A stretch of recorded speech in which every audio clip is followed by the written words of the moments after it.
Su nombre era Lenny. Estudió en Harvard y en el MIT y trabajaba en uno de esos bancos de inversión de Wall Street donde los números tienen tantos ceros que parecen irreales. Su mente era una catedral de lógica.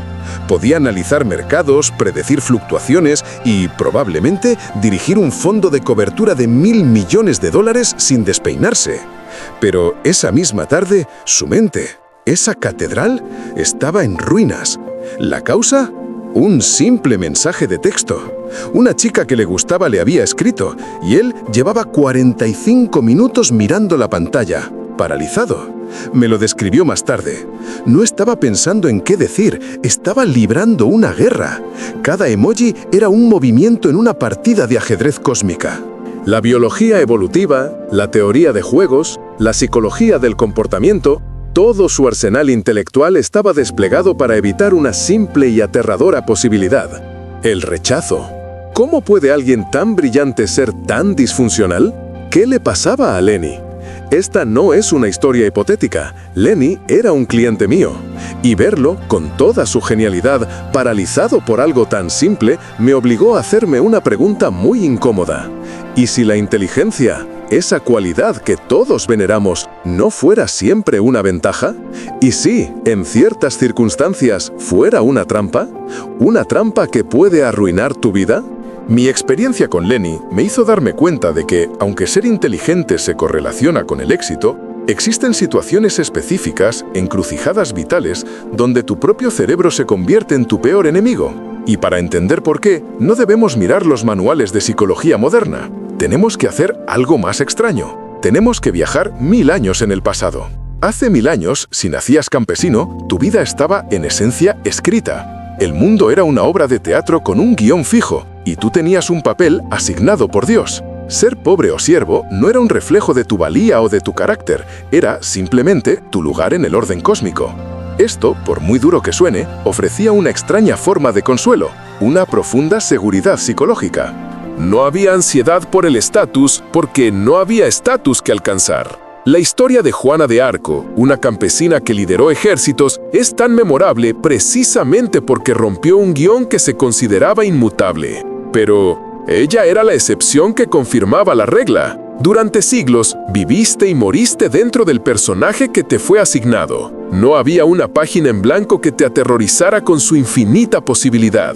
Y entonces llegó él, Napoleón Bonaparte, un hombre de origen humilde, un corso que ascendió hasta convertirse en emperador. Napoleón no solo conquistó Europa, destruyó la idea de que tu cuna determinaba tu destino. Instauró un principio que cambiaría el mundo para siempre: carreras abiertas al talento. De repente, el guión se quemó, la obra se canceló. Y a cada individuo se le entregó una página en blanco y una pluma. Y se le dijo: escribe tu propia historia. Fue un momento de liberación sin precedentes. Pero este nuevo poder sobre tu destino trajo consigo un coste oculto, una sombra que nos persigue hasta hoy. Si ahora el éxito dependía de tu talento y tu esfuerzo, entonces el fracaso se convertía en algo personal. Ya no era la voluntad de Dios, era tu culpa. La pobreza dejó de ser una condición para convertirse en un defecto de carácter. Y en ese silencio, en esa página en blanco que ahora era tu vida, descubrió una forma de terror que ningún guión preestablecido podría haberle provocado: la ansiedad de no ser suficiente. Por cierto, cuéntame en los comentarios, ¿alguna vez has sentido esa presión, esa voz en tu cabeza que te dice que tu valor como persona está directamente ligado a tus logros, a tu último éxito? El filósofo Alain de Botton bautizó esta carga psicológica moderna como ansiedad por el estatus. Es el precio que pagamos por la libertad y la oportunidad. Y aquí es donde la historia se vuelve paradójica y oscura. La famosa paradoja de Easterlin revela que las tasas más altas de ansiedad, depresión y suicidio no se encuentran en los países pobres, sino en las naciones más ricas y meritocráticas del mundo. Japón, Corea del Sur, Suiza, lugares donde las oportunidades abundan. Parece que cuanto más tienes que perder. Cuanto más alto puedes escalar, más dolorosa es la caída. Y esta, precisamente, es la maldición de los dotados.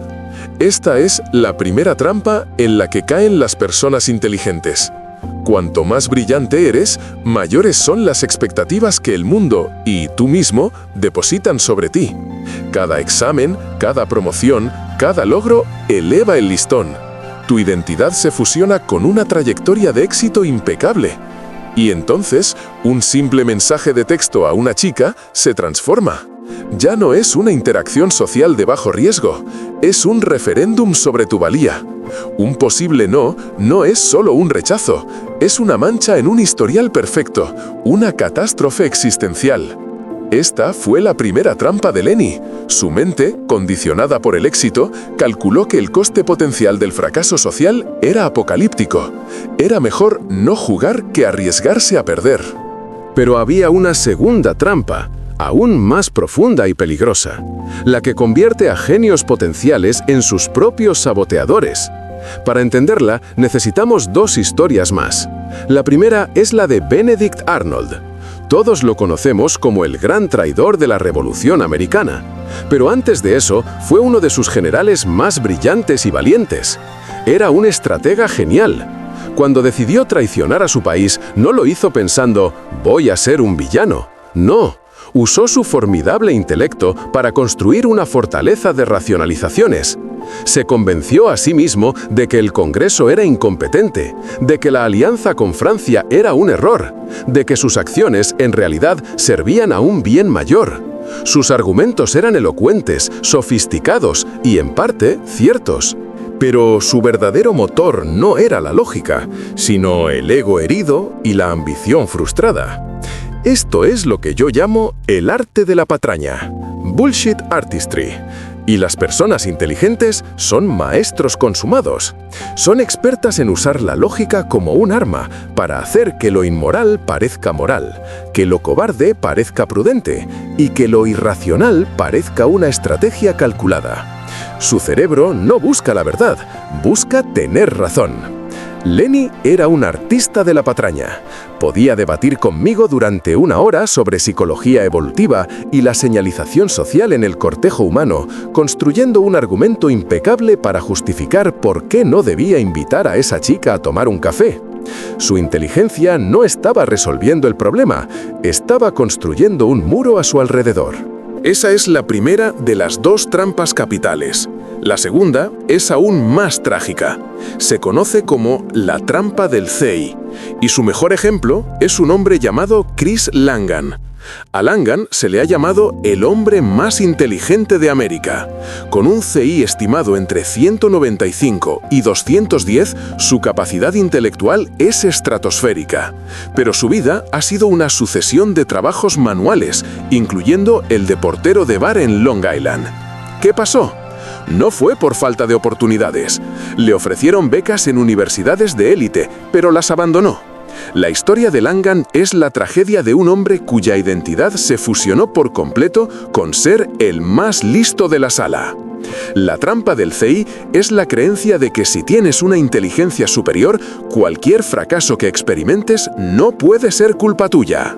Tiene que ser culpa de los demás, del sistema, del mundo. La inteligencia se convierte en una jaula que te impide ver tus propias deficiencias. Langan no podía admitir que, aunque era un genio en física teórica, carecía de habilidades mucho más básicas: inteligencia social, humildad, capacidad para navegar la burocracia o simplemente pedir ayuda. En una entrevista, reflexionando sobre sus dificultades, se hizo la pregunta que define esta trampa: ¿por qué todos los demás son tan estúpidos? Esa es la pregunta equivocada. La pregunta correcta, la que le habría salvado, era ¿qué es lo que no estoy viendo? ¿Qué habilidad me falta? Su intelecto, en lugar de ser una herramienta, se convirtió en un blindaje que le impidió aprender.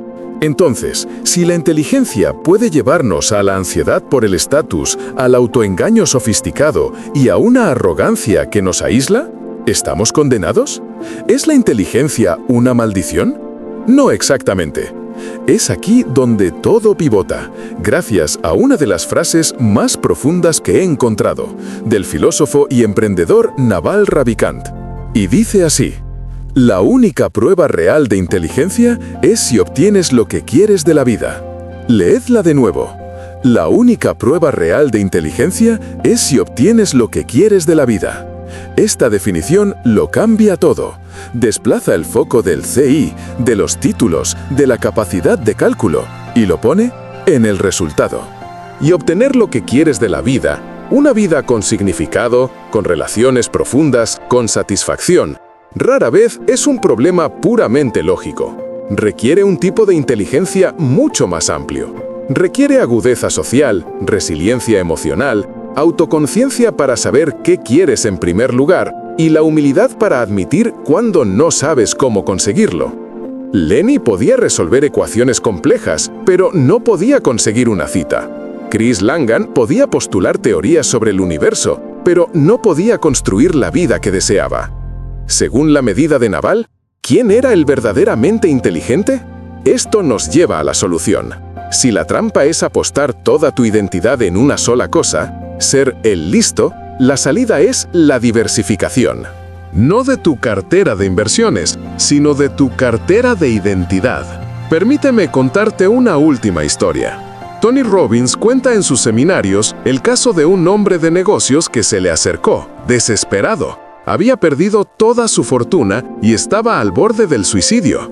Tony le preguntó, ¿quién eres sin tu dinero? Y el hombre no pudo responder. Lloró, porque se dio cuenta de que su identidad no era un hombre que tenía dinero. Su identidad era hacer dinero.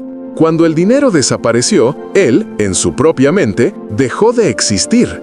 Ese es el colapso existencial que provoca una identidad unidimensional. Ser el inteligente, el exitoso, el rico, el atleta es increíblemente frágil, porque la vida, tarde o temprano, te quitará esa única cosa.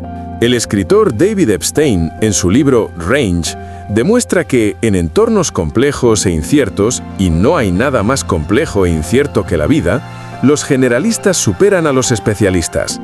Aquellos que exploran, que combinan intereses dispares, que tienen múltiples identidades, son más adaptables y, en última instancia, más exitosos y resilientes.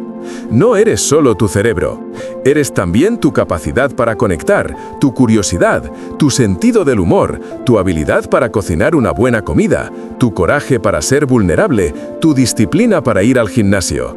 Cada nueva habilidad, cada nuevo interés, es un pilar más que sostiene el edificio de tu ser. Si uno se derrumba, los demás te mantienen en pie. Así que te dejo con una pregunta final, una que me hago a menudo.